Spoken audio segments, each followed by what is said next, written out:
आता मालती मॅडम चिडले असताना सरांनी मला अडवलं तर गडबड व्हायची.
सर तुम्ही?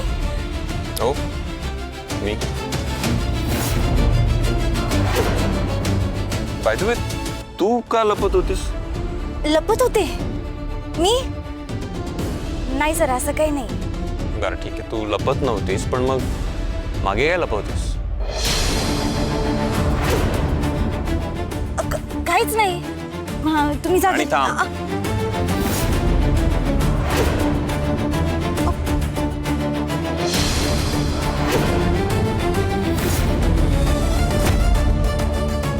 काय बुक्स घेऊन कुठे चालली होतीस? ते मी पुस्तकं घेऊन मैत्रिणीकडे अभ्यासाला चालले होते. कुठली मैत्रीण? ती आहे ना वस्तीत एक आहे.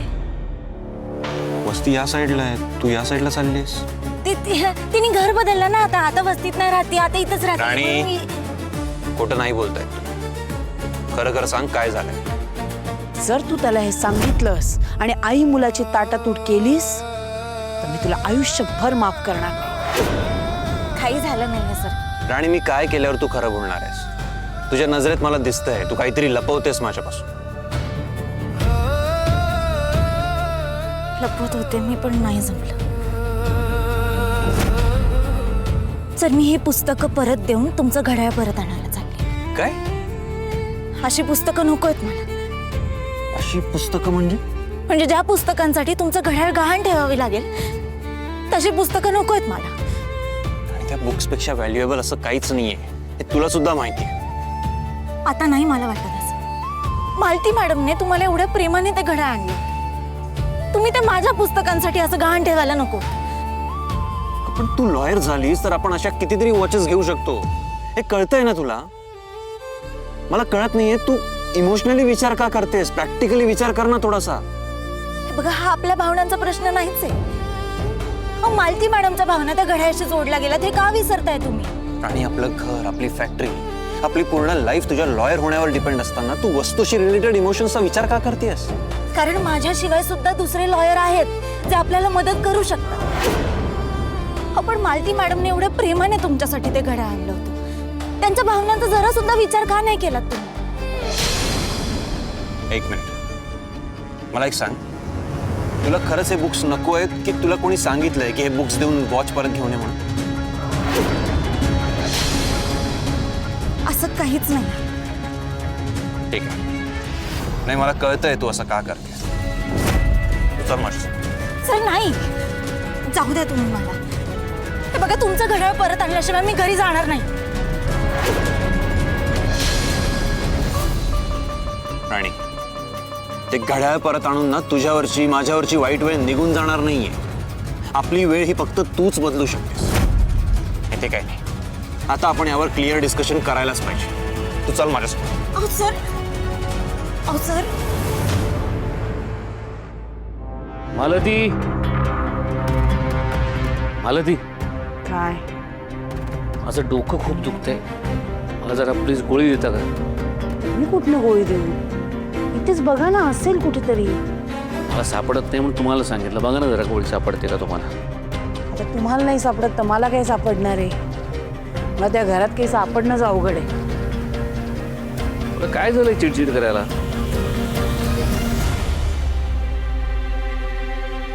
काही नाही. जेव्हा मनासारखं काही घडत नाही ना तेव्हा होतं असं. तुमच्या मनासारखं काय घडत नाहीये. माझं जाऊ द्या. तुमचं काय अचानक डोकं दुखायला लागलंय? हल्ली माझं डोकं दुखतं अधनं. पण एक सांगू का तुम्हाला, हे असं चिडचिड करून काय होत नाही. आपल्याला जे हवं असेल ना ते शोधलं ना की सापडतं. वा बाजूला, मी बघतो. या आई,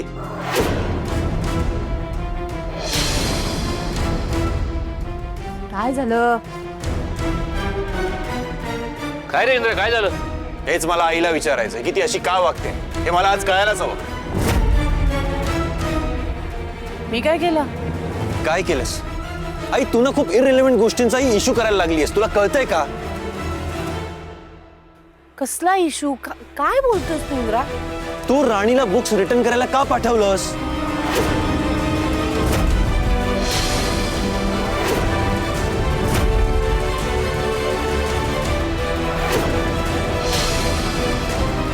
म्हणजे शेवटी ही तुझ्या समोर येऊन सगळं ओकलीच तर.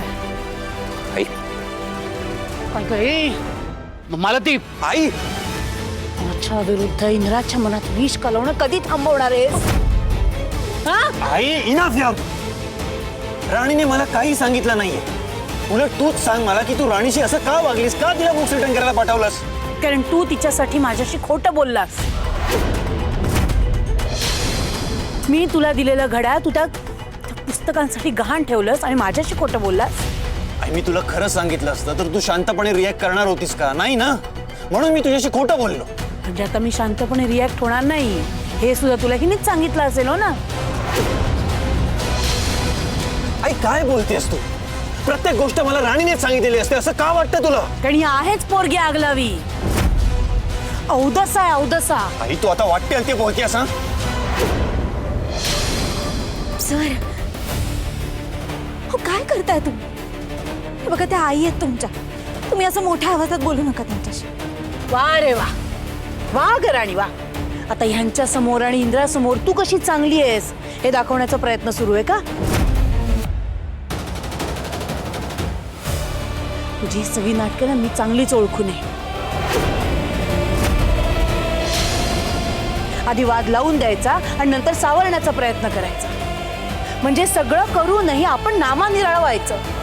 बघितलंस आई, आता सुद्धा ती भांडण सोडवण्याचा प्रयत्न करते, पण तिच्या या वागण्यात सुद्धा तुला प्रॉब्लेमच दिसतो. नाही नाही, मला प्रॉब्लेम दिसत नाहीये. आता मला वाटायला लागलं ना मीच तुमच्या सगळ्यांसाठी प्रॉब्लेम आहे की काय.